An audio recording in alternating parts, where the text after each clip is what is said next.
estar despertando una necesidad de la búsqueda de la presencia del Señor. Y esto es algo que tenemos que despertarlo. Es algo que tenemos que tratar de ejercitarlo en nosotros. Nadie sabe cuánta capacidad puede tener en un área hasta que no lo practica. ¿Sabe usted eso, verdad?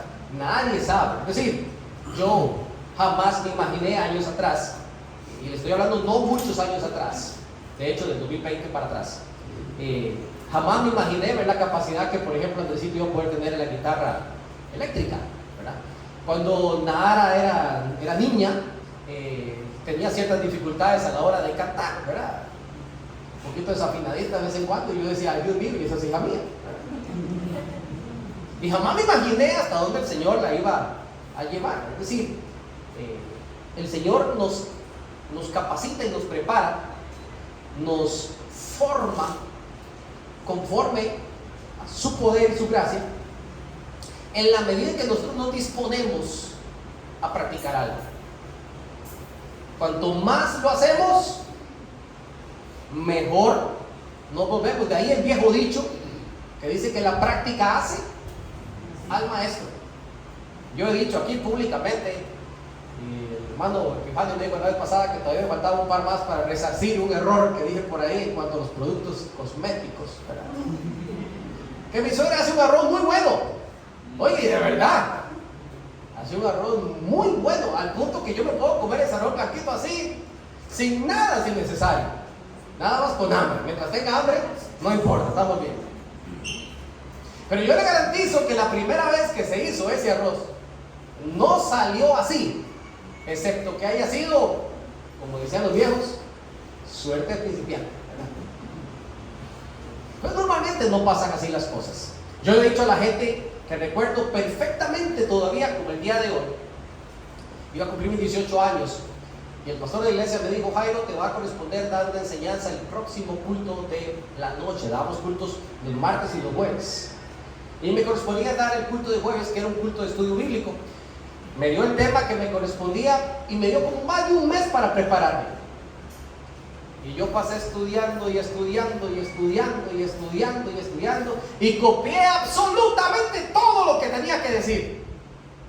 Ahí no faltaba nada. Usted hubiera visto esa hojita, mi amado hermano, que a mí me hubiera gustado conservarla yo. Partes subrayadas, con asteriscos que decía, aquí tengo que levantar la voz. Partes donde decía, aquí vamos a susurrar. Todo lo tenía perfecto. Levanta la mano derecha, ahora levanta la mano izquierda. Todo lo tenía perfectamente analizado. Tuve buen tiempo para eso, mi amado hermano. Tenía 30 minutos para enseñar esa noche. Y cuando yo llegué y me paré al frente, había orado bastante. Cuando llegué y me paré al frente de los hermanos, oye, era un culto, la iglesia es una iglesia muy grande, pero los cultos del fin de semana o entre semana tenía pocos hermanos porque era en la capital del centro y llegaban pocos hermanos al culto. Pero cuando yo levanté mi mente, mis ojos, y vi a los hermanos, que no eran muchos, le repito, de una vez comenzó una temblorina en mi cuerpo de esa que usted no puede parar. Comenzó en la rodilla, entonces se agarraba esta, entonces pasaba para el otro lado. Y no había forma de contener ese nerviosismo que usted tenía, y por más que quería concentrarse en lo que allí estaba escrito, yo no podía. Y yo comencé medio que a leer y a medio que explicar lo que ahí estaba. Después decidí terminar leyendo todo, y ni siquiera pude levantar la mano derecha ni levantar la mano izquierda, ni la mirada pude volver a levantar. Todo era para abajo. Y en mi mente solo había un solo pensamiento: quiero terminar.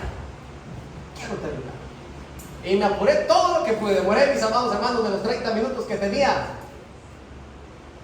7 minutos me duró mi posición esa noche. Cuando terminé me dijo el pastor, oye, estuvo bien. Yo no le creí. Y me dije a mí mismo, esto no es para mí. Yo daba mi clase de escuela dominical desde que estaba muy joven, y podía interactuar con los chicos de mediana edad. Nunca se vio por los niños chiquiticos. Y pienso que si me ponen más de 5 niños chiquiticos, comienzo a repartir coronas a los chicos, nos comienzan a portar mal y ese tipo de cosas, ¿verdad? Y yo me sentía muy cómodo en esas edades. Y yo decía, no, yo creo que yo voy a ser un maestro escuela dominical por toda mi vida. Me gustaba servir, me gustaba ser diácono. Y yo decía, yo quiero ser diácono toda mi vida.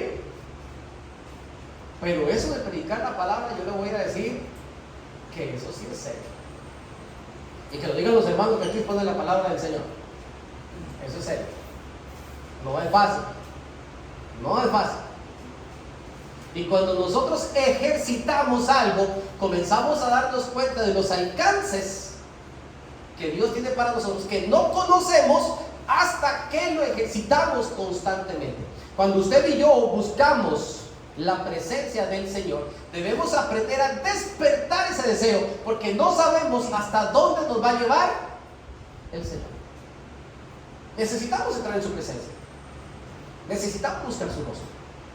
Y entre más buscamos su presencia y su rostro, más comienza a despertarse en nosotros ese deseo por conocerle más, por saber más cómo es Él, y sobre todo para entender qué es lo que Dios está deseando que yo logre hacer. El salmista lo decía una y otra vez, y durante este mes lo vamos a estar viendo muchas veces. Enséñame, decía el salmista, enséñame la senda por la que yo debo de andar. Muéstrame el camino que tú quieres que yo esté.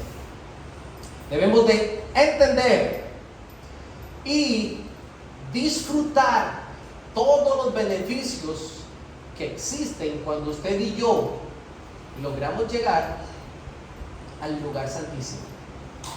Antes era imposible poder decir eso, pero hoy usted y yo llegamos hasta el mismo lugar santísimo, donde mora la misma presencia de Dios vivo y real, y está allí para escucharnos, para atendernos. De hecho nos dice, ahora quiero que vengan confiadamente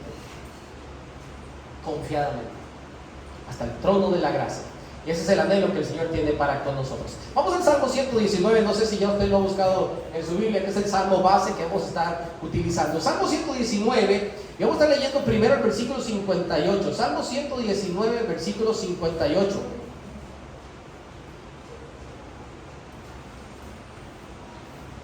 Salmo 119, vamos a empezar con el versículo 57, creo que vamos a empezar, ¿no?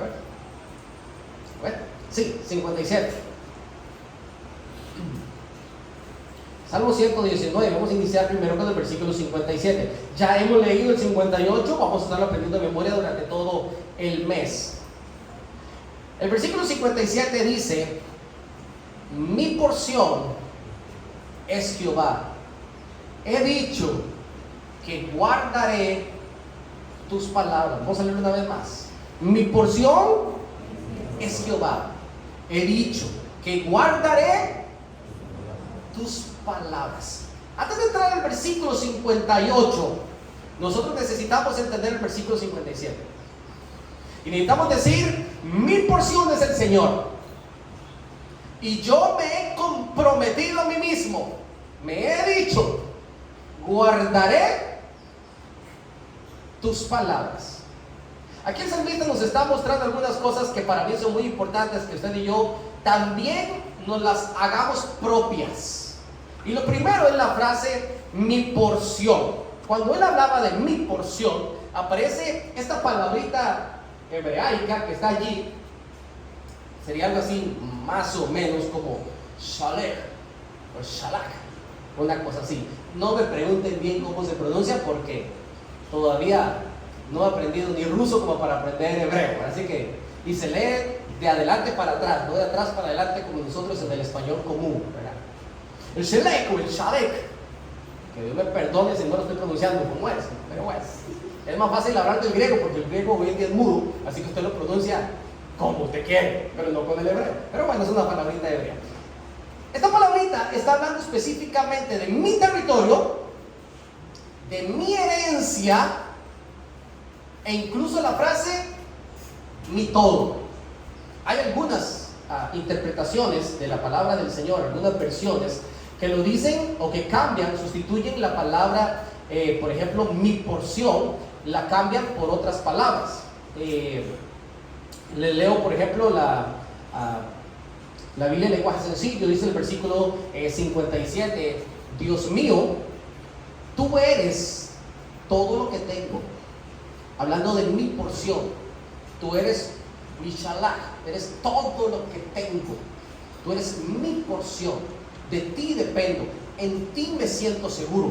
Tú eres esas 4 paredes que me rodean como la cerca de mi casa, donde yo soy yo mismo, donde no le rindo cuentas a nadie sino solamente a ti, donde lo que por fuera los demás ven pierde sentido cuando cerramos las cortinas y cerramos las puertas de las casas, donde ya no es necesario maquillarme para salir afuera, dirían las hermanas, ni los caballeros ponerse su suéter antes de salir afuera, porque soy como soy dentro de mi territorio. Eso es lo que está diciendo el salmista inicialmente en el versículo 57.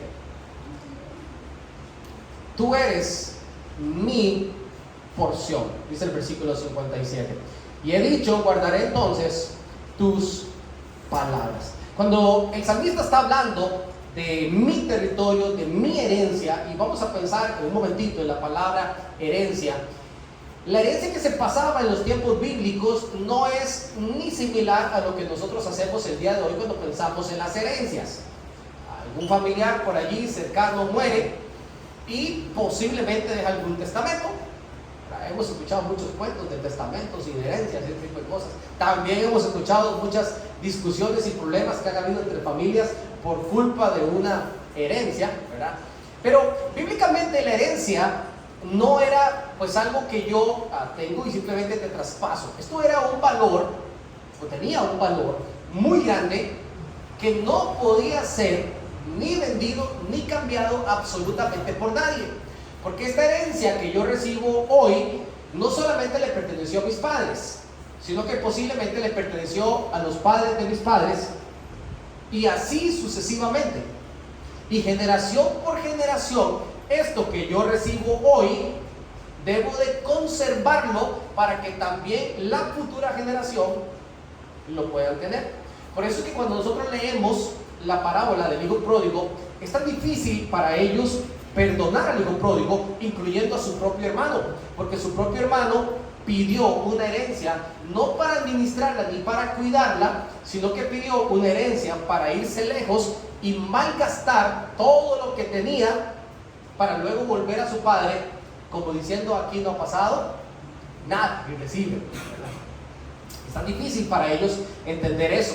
Por eso recuerden ustedes cuando el rey Acab vino a comprar aquella viña y el hombre le dijo: yo no te puedo vender esta viña, porque esta viña tú puedes ser el rey, pero esta viña es una herencia, y como es una herencia, yo no te la puedo vender, oh rey. Lo mandaron a matar. Lo cierto del caso es que cuando pensamos en esto, debemos de entender lo profundo que es para el salmista decir: tú eres mi porción. Es un sentido de pertenencia tan grande en que nos enseña claramente a valorar las cosas que nosotros amamos. Y tenemos que decir: Dios, tú eres mi todo. Y cuando hablamos de que tú eres mi todo, es entender que todo lo que yo soy depende del Señor. Nosotros hoy en día ni siquiera pensamos en qué pasaría si el mundo en el que vivimos perdiera la gravedad que tiene en todo el sistema solar. Ni siquiera lo pensamos. Usted y yo no pensamos a cuánto está girando la Tierra sobre sí misma o alrededor del Sol. Alguno de ustedes se levantó hoy en la mañana y dijo: Señor, yo te pido que no perdamos la gravedad que tiene ahorita el mundo. Yo te pido que sigamos rotando a la misma velocidad. ¿Alguien le pidió eso al Señor? Porque yo no.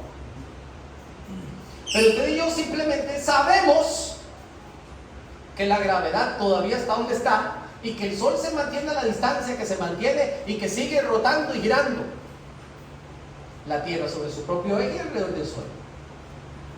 Pero ¿qué pasaría si esto perdiera su curso tan solo por unos cuantos grados?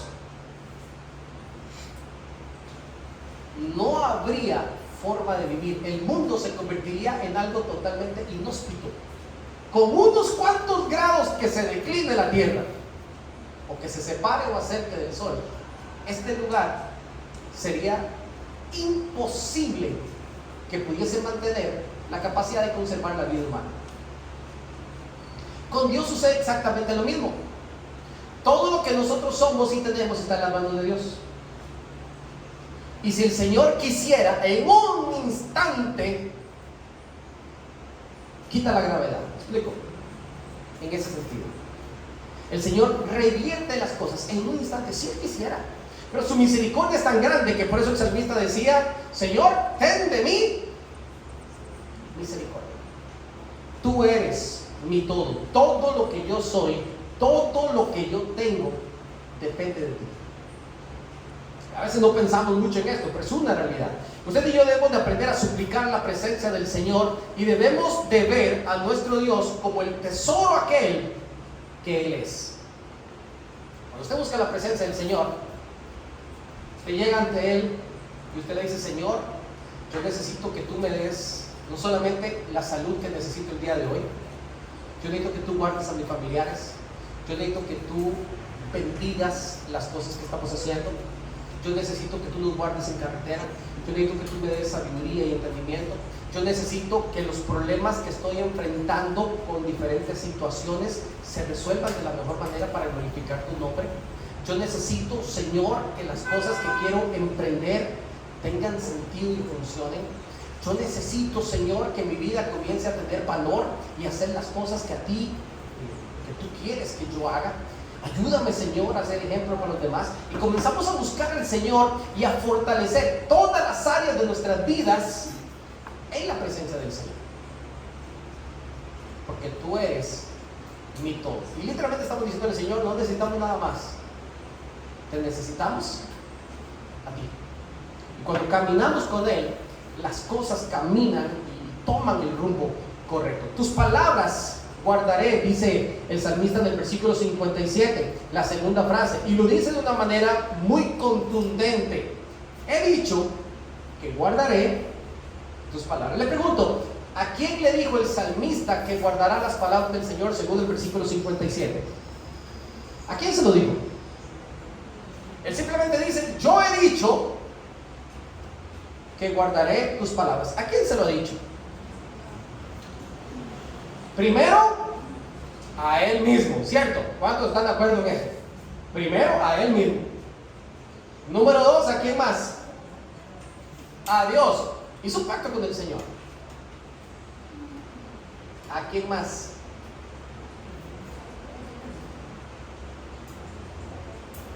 Cuando lo escribe, ¿a quién más se lo está diciendo? A todo el pueblo de Israel inicialmente. Y mire cómo trasciende esto. Se lo dejó por escrito a usted y a mí. Me lo dejó por escrito a mí, para dar ejemplo de la decisión que Él, como el hombre más importante e influyente de la tierra en su momento, nos declarara cuál fue su secreto de éxito. ¿Y cuál fue su secreto? Se propuso de todo corazón guardar la palabra. Mi amado hermano, no importa lo que la gente diga, no importa las corrientes, no importa las filosofías, no importa lo que la sociedad quiera hacer. Usted no le tenga miedo ni siquiera a la Agenda 2030, yo. No le tenga miedo a esas cosas. Usted decídase en guardar la palabra, en caminar en obediencia. Algunos han dicho: bueno, lo que pasa es que cómo se burla la gente de uno cuando uno comienza a ir a la iglesia, cómo se burla la gente de uno cuando dejamos ciertas prácticas, cómo hablan con sarcasmo cuando ven que ya no hacemos cosas que antes hacíamos. Usted no escuche eso. Usted guarde la palabra de Dios, guárdela en su corazón, dígaselo primero a usted mismo, dígaselo al Señor y comprométase con el Señor: yo voy a guardar tus palabras. Y número 3, que le quede claro a todo el mundo, como lo dijo Samuel: yo y mi casa serviremos al Señor. Los demás pueden servir a cualquier Dios. a los dioses que sirvieron del otro lado del río, cuando estaban en Faraón o con el Faraón, a los dioses de los amorreos, heteos, ebeseos, jebuseos que estaban alrededor, o si quieren sirven a los dioses cananeos en la tierra que ustedes habitan hoy, dice Samuel. Pero quiero decirles algo. Yo, de primero, como ejemplo, y mi casa, a la buena o a la mala, ¿me explico? Vamos a servir al Señor. Vamos a servir al Señor. Propóngase usted como padre, mientras sus hijos viven en su casa, tienen que vivir de acuerdo a lo que dice la palabra. La vida de cada uno de ellos y de nosotros como integrantes de la familia debe de girar alrededor de lo que dice la palabra. Yo me lo he dicho, dijo el salmista. Yo guardaré tu palabra. Porque encontramos en esa palabra del Señor el verdadero sentido de la vida. Hemos encontrado cómo caminar en obediencia. Hemos aprendido a guardar nuestra vida en santidad y a ser liberados de tanto castigo, de tanto dolor y de tanta aflicción que el roce con el mundo nos quiere marcar. Hemos decidido vivir en su palabra. Hemos decidido obedecer lo que ahí está escrito. Pero para esto, mi amado hermano, usted debe suplicarse en su presencia. Es delante de la presencia del Señor que usted tiene que ir a suplicar esto. Esto no sucede si usted pasa todo el día con el teléfono. Esto no sucede si usted pasa todo el día hablando cosas vanas. Esto no sucede si en vez de venir a la iglesia se va para otro lado. Esto no sucede si usted no tiene un tiempo de ayuno, de oración constantemente. Esto no sucede cuando usted se rodea de las personas equivocadas. Esto sucede cuando usted pone al Señor como la prioridad de su vida. ¿Cuántos dicen amén? En el versículo 59, el salmista nos deja otro concepto importante para aprender nosotros a suplicar su presencia. En el versículo 59 él dice: yo consideré mis caminos. Vean en el versículo 59 conmigo, por favor. 59 y 60. Dice la palabra: consideré mis caminos y volví mis pies ¿hacia dónde? Hacia tu palabra. Me apresuré y no me retardé en guardar tus mandamientos. Él ha encontrado algo en la palabra del Señor que lo ha confrontado. Y él dice: yo necesito considerar mis caminos, porque me he dado cuenta que algo aquí no anda bien. O está mal la palabra, o estoy mal yo. Adivine para qué lado cayó la piedra. Aquí el que anda mal soy yo y no tu palabra. Entonces el salmista inicia tomando una decisión sumamente inteligente, y es algo que nosotros debemos de hacer constantemente, y es formar una constante autoevaluación de cómo está mi vida. Cada cuánto usted se hace una autoevaluación. Yo le sugiero que mínimo una vez al año usted se diga a usted mismo: este año estoy más fuerte, más alimentado, este año he servido más al Señor, este año tengo una mejor actitud, este año, todo lo contrario, este año ando más raquítico que nunca, este año no serví para nada, este año tengo una pésima actitud. No sé, pero mínimo una vez al año usted debería de examinarse usted mismo y decir: ¿estoy creciendo espiritualmente? ¿Me estoy fortaleciendo? Y déjeme decirle, eso lo digo con todo amor, cuando usted y yo estamos más débiles espiritualmente hablando, no culpe a su entorno. ¿Sabe lo que usted tiene que hacer? Considere sus caminos. Es muy fácil decir: no, lo que pasa es que usted no sabe, hermano, lo que yo vivo en mi casa. Es que usted no sabe el ambiente donde yo trabajo. Es que usted no sabe mis compañeros de estudio. Es que en la iglesia iglesia. Yo he escuchado a mucha gente que le echa culpa a la iglesia también, que por eso no crece espiritualmente. Oiga, la iglesia no tiene la culpa. Si usted no crece espiritualmente, es porque usted no se ha dicho que guardará las palabras del Señor. Es porque usted no ha querido suplicar de todo corazón la presencia del Señor. Porque quizás usted y yo no nos hemos hecho un alto para considerar cómo ando yo hoy. ¿Recuerden ustedes cuando Adán y Eva pecaron? Vino la presencia del Señor y los confronta. ¿Y confronta a quién? A Adán. ¿Por qué confrontó a Adán? Bueno, porque es la cabeza. Ahora sí, la cabeza, dice la gente, ¿verdad? Porque es la cabeza. Confronta a Adán porque fue a Adán quien se le dio la orden directa. Y Adán dice: sí, Señor, pequé delante de ti. ¿Así dijo Adán?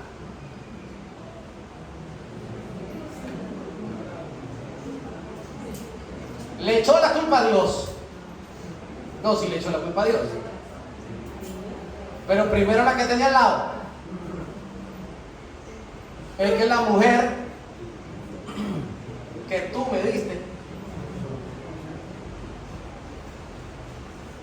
yo me lavo las manos, dice Adán.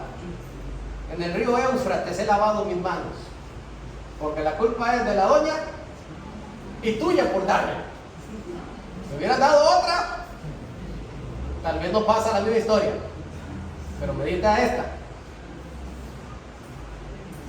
Y sí, yo comí y pequé. Porque normalmente nosotros, dentro de nuestro propio análisis en mis caminos, buscamos justificaciones externas. ¿O me equivoco, mis amados hermanos? Espero equivocarme. Una evaluación espiritual. Yo debo de saber hoy en día, si ya suplico la presencia del Señor, ¿qué cosas son las que yo suplico? ¿Qué cosas son las que yo anhelo? ¿Qué cosas son las que yo busco? ¿Qué cosas son las que yo pienso? ¿A qué cosas le estoy dedicando mi tiempo?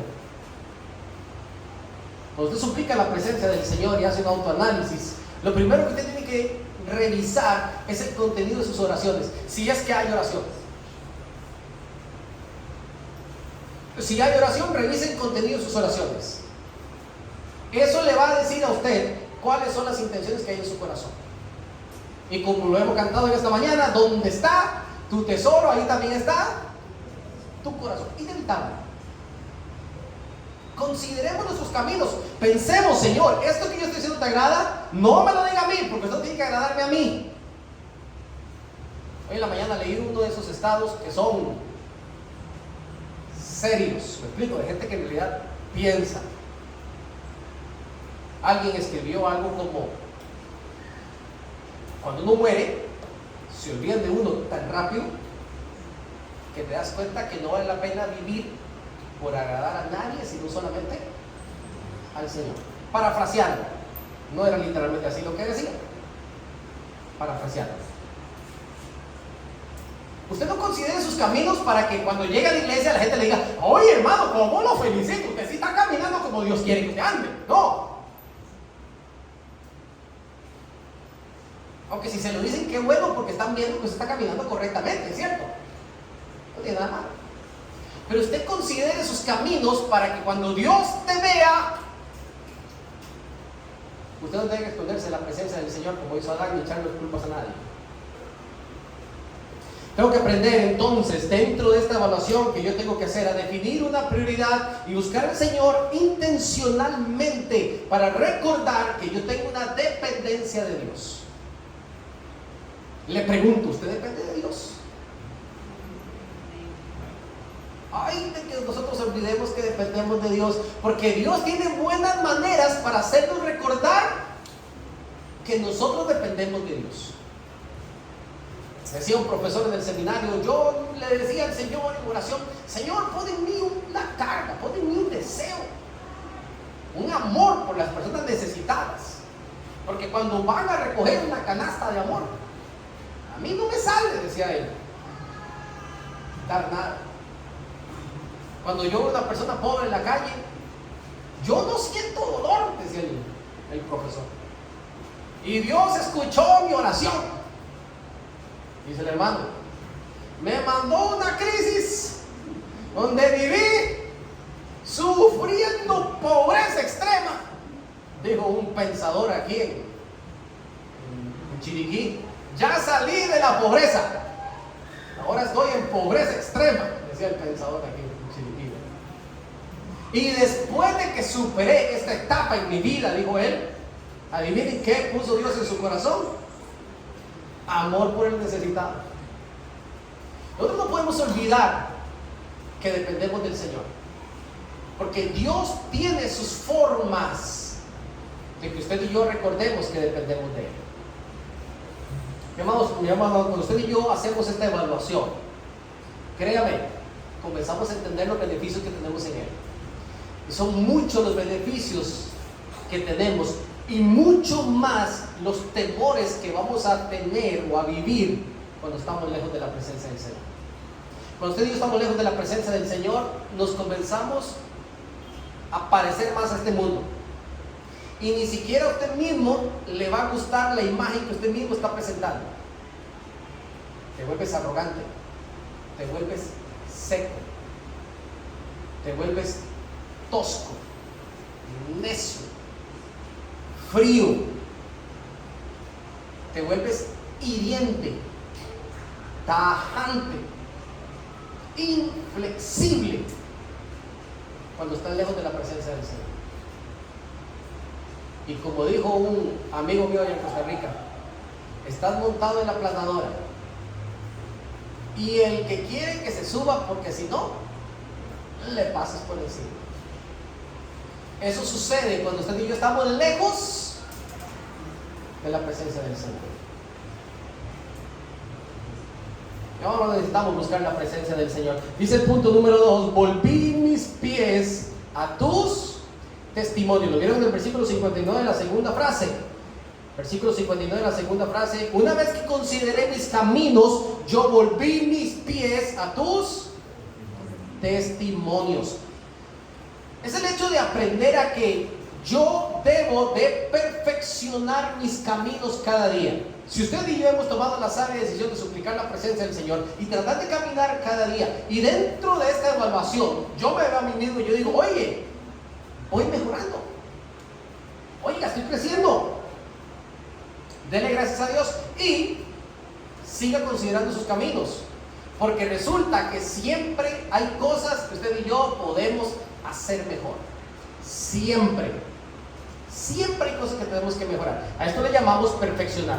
La palabra perfeccionar, que aparece en la palabra de Dios, no es llegar a ser perfecto. Mi amado hermano, no pretenda ser perfecto, no pierda el tiempo. Entre más nos disfrazamos de perfección, más se notan nuestros errores. ¿Oyeron? La palabra perfección, bíblicamente hablando, significa remendar. Y el ejemplo perfecto es cuando se tiraban las redes, que era lo que estaban haciendo los discípulos cuando el Señor llegó a la orilla, antes de llamarles pescadores de hombres. Ellos estaban remendando las redes. En pocas palabras, estaban perfeccionando sus redes. Porque resulta que la red necesita tener, cada uno de los cuadritos de la red, un tamaño preciso para alcanzar los peces que para ellos eran útiles, que pasaran los más pequeños y los de las medidas exactas pudieran quedar atascados. Ahora, pero cuando las redes se rompían, ellos tenían que remendar o perfeccionar esta red para que trabaje correctamente, porque de lo contrario, hasta los peces de tamaño correcto por esos orificios iban a pasar como si nada. Y lo que el Señor hace con nosotros cuando decidimos volver a sus caminos es remendarnos. Porque yo comienzo a darme cuenta que, oiga, yo puedo ser útil para la obra de Dios, yo puedo ser útil para mis compañeros de trabajo, yo puedo ser útil para mis compañeros de estudio, Yo puedo ser útil para mis vecinos. Yo puedo ser útil en esta sociedad, reflejando el rostro de Cristo. Pero hay cosas todavía en mí que no están correctamente remediadas. Y que el espacio es tan grande que estoy dejando pasar por alto un montón de cosas que deben de ser filtradas. ¿Y qué necesito? Perfeccionarlo. Perfeccionarlo. No ser perfecto. Perfeccionarlo. Debo de aprender a moldear las cosas. Y me encanta esta frase de volví mis pasos o volví mis pies a tus testimonios, porque lo que quiere decir es que yo me alineé. Todos los que tenemos por ahí carrito, cada 6 meses tenemos que llevarlo al alineamiento. Cuando usted no lleva su carro al alineamiento y al balanceo, yo no sé si ya llevaste el tuyo, pero tiene que llevarlo también cada 6 meses. Algunas veces comienza a vibrar el timón. Y cuando usted va en un carro que usted va a hacer balanceo. Si se le va el carro para un lado, y otra vez de la jala, y otra vez, va para el otro. Alineamiento. Pero cuando el carro está perfectamente alineado y balanceado, dice un personaje aquí, bueno, que usted se puede peinar tranquilamente porque el timón se mantiene derechito. Cuando el salmista dice que yo volví mis pies a tus testimonios, es como decir, yo me alineé. Ahora ya yo voy caminando por la senda correcta. Los errores del pasado, ¿dónde quedaron? Atrás.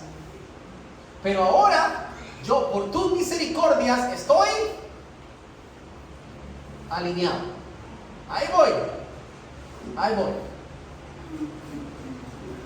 Mi amor, hermano, si usted y yo no buscamos la palabra del Señor, y si no somos suficientemente sensibles a su palabra, es decir, nos volvemos duros, entonces no vamos a poder conocer todos los beneficios que tenemos en la búsqueda de la presencia del Señor. De hecho dice el versículo 60, y ahí se los pongo, me apresuré. ¿Lo vieron? En el versículo 60. Dice el versículo 60, me apresuré y no me retardé en guardar tus mandamientos. Le pregunto, ¿hay cosas en su vida el día de hoy que deben de alinearse? Respóndame nada más, por favor, ¿sí o no? Sí. Pregunta número 2. ¿Cuándo debe de alinearse?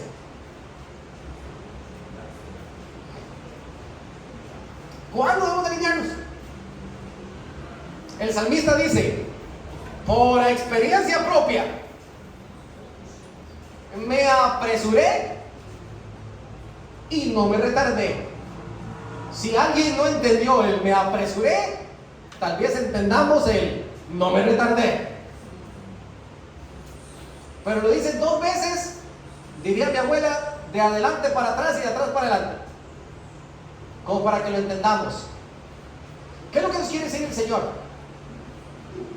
¿Qué está diciendo el salmista? Cuando encontramos algo que necesitamos alinear, no debemos retardar ni postergar estos cambios. Esto debe de ser ya. ¿Por qué? Porque cuando usted se da cuenta de algo en su propia vida es porque Dios se lo ha revelado. Y cuando Dios le revela algo, si usted no quiere cambiar, ya sabe lo que le voy a decir, ¿verdad? Ya usted es consciente y de manera rebelde usted está actuando contra Dios. Por eso es que tenemos que hacer el cambio, como dijo el tío, de ya para allá. Termino con este último punto, mis amados hermanos. Dice el versículo 58 que hemos estado aprendiendo de memoria: tu presencia supliqué de todo corazón. Y esta frase es tan hermosa: tu presencia supliqué. Y quiero que veamos 3 cositas que son importantes a la hora de suplicar su presencia. Se las pongo aquí, versículos 61, 62 y 63. Vamos a leerlo. Dice el versículo 61 en adelante: compañías de impíos me han rodeado, mas no me he olvidado. A medianoche me levanto, ¿para qué?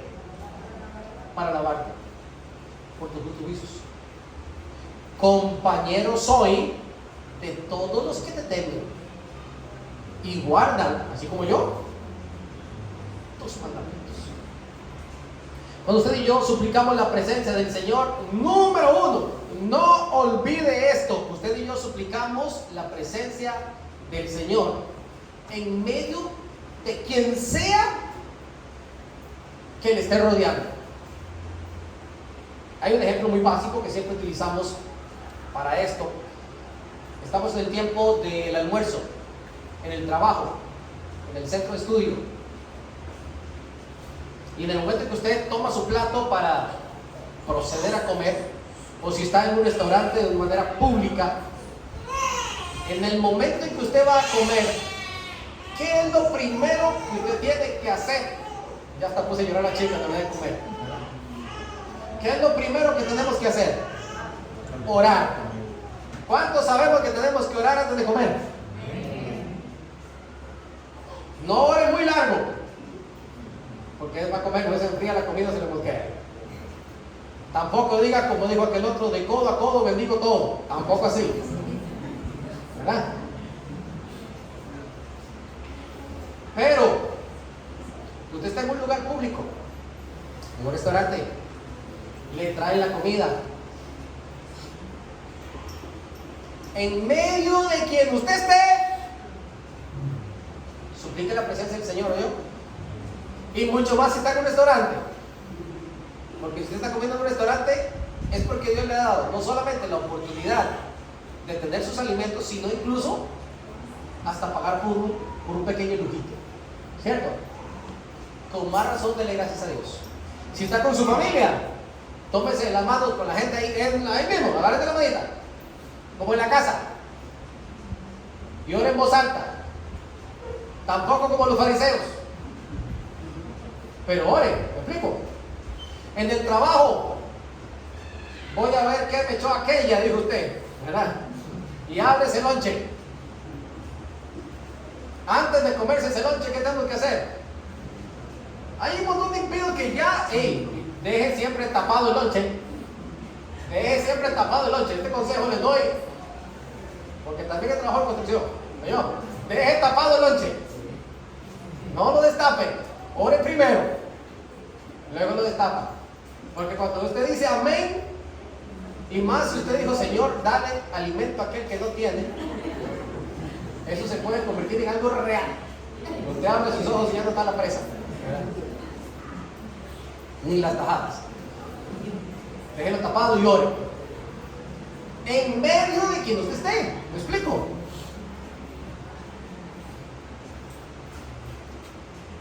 La influencia, la forma de vida de todos los que me rodean.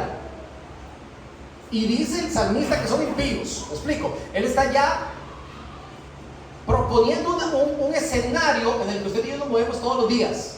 En medio de ese escenario complicado, la influencia de los demás y la forma en la que ellos se conducen no debe limitar mi intención por acercarme a la presencia del Señor.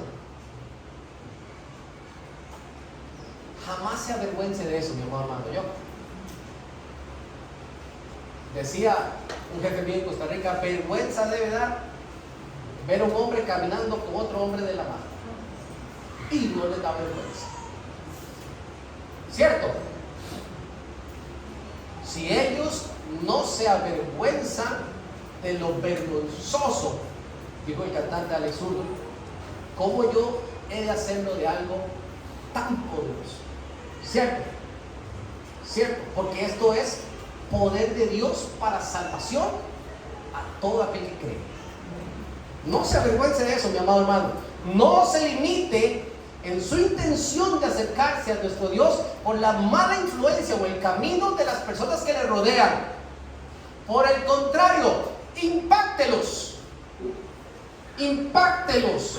Que usted sea el magnético, que ellos sean los que quieran hacer lo que usted está haciendo, porque usted está marcando una diferencia en una vida que notoriamente está siendo bendecida y que ellos lo están viendo. Porque déjeme decirle una cosa: Cuando Dios comienza a bendecir a una persona, eso se nota. Y no me refiero solo en plata, como quieren predicar hoy en día en las iglesias. Cuando Dios bendice con un rostro alegre, con una vida llena de paz. Cuando usted se acuesta y se duerme como si tuviera 6 meses de vida. Cuando usted se levanta contento y molesta a los chiquillos en la casa y molesta a la señora también, aunque se enoja, y sale a la calle y saluda a su vecino con sinceridad. Sí, porque eso, y me lo han dicho muchas veces, buenas, gente de la iglesia, buenas. Si me van a decir buenas, digo el otro, no entendí nada. Si me vas a desear que tenga un buen día, que se note que usted desea que la persona tenga un buen día. Dígale, oiga, buenos días. Que se note. Y si es un hermano en Cristo, ¡Madito! Bendición. Como me grita Dios cuando voy allá con el carro, después de dejar a la chica a la escuela, me grita Dios en media calle, ¡bendición, hermano! Porque como voy en el carro, piensa que no escucho, pues yo el vídeo abajo. Lo que ella no escucha que yo le digo amén, ¿verdad? Porque no va a echar, que muy lejos. Debemos estar cerca del Señor. Mi amado hermano, la gente debe entender que usted y yo no somos del montón. Nuestros hijos no son del montón. Por eso cuiden cómo hablan sus hijos, cuiden cómo visten sus hijos, cuiden que no tengan las mismas prácticas de los de afuera, porque sus hijos no son del montón.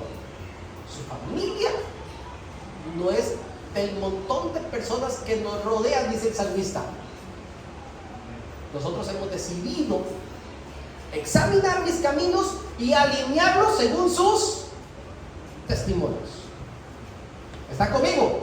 Por eso es que la gente a veces me pregunta, hermano, pero ¿por qué no me puedo tatuar? ¿Tengo que responder eso? ¿Tengo que responderlo o qué? No se responde por sí mismo, porque la respuesta es solamente una, jóvenes. Ustedes se quieren tatuar para ser exactamente igual que el montón, por más que se pongan Juan 3:16. ¿Me explico? Filipenses 4:13. No importa. Solamente que me quiero parecer al montón, pero ya tú sabes, en Cristo. No sé si eso existe. Vean lo que dice el versículo 62. Cuando usted y yo suplicamos la presencia del Señor, ¿qué pasa? Versículo 62. A medianoche me levanto. Miren, los hombres muchas veces nos levantamos a medianoche. Pienso que a Agustín le debe estar pasando ya esto. Usted lo ve así que está creciendo mucho, por algo es. Y se levanta uno y como qué hambre que da a esa hora. Yo no sé por qué a esa hora comienza a picar el hambre. Usted se levanta por ahí, abre esa red, abre algo por allá, se encuentra algo. Yo espero que sean los varones. Hay algunas hermanas que se están riendo mucho y eso me preocupa también, ¿verdad? Los varones, normalmente nos pasa a nosotros. Pero el salmista decía, yo me levanto a medianoche no a picar. No había refri en el tiempo bíblico, ¿verdad? Nosotros nos levantamos a medianoche para cobijar nuestras hijas. Todavía nos toca de vez en cuando hacerlo, ir a cobijar nuestras hijas. Porque usted sabe que cuando comienzan a dormir, jalan una pata por un lado, jalan la otra para allá, y también así va la cobija por el suelo. Uno se levanta, revisa por fuera, todo en orden. Y después de cierta edad, después de medianoche se levantan al baño. Después de cierta edad. El salmista dice, yo me levanto a medianoche, ¿a qué?